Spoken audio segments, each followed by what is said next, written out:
જય શ્રી કૃષ્ણ, જય સિયારામ। આજે અમારે મુંબઈ ઘી મોકલાવાનું હતું એટલે બધી બાયણી સાફ કરી પ્લાસ્ટિકની અને એમાં ભરી દીધું।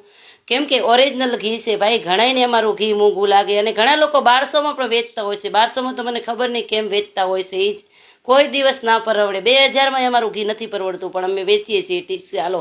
બાકી એટલો બધો ખર્ચો થાય, ગાયું રાખવ્યું કઈ નાની વાત નથી, એનું પાલન પોષણ કરવું, એના ખોર, એના નેણ, બધું મોંઘું પડે। માણસો હોય તો એનો પગાર ભરવો, અને આ અમારું ઘી મુંબઈ માટે રવાનું થાય છે રહ્યું। અને આ મારી બાયણીમાં 2.5 કિલો ઘી માય છે એક બોટલમાં, એટલે 2 બોટલમાં 5 કિલો ઘી માય।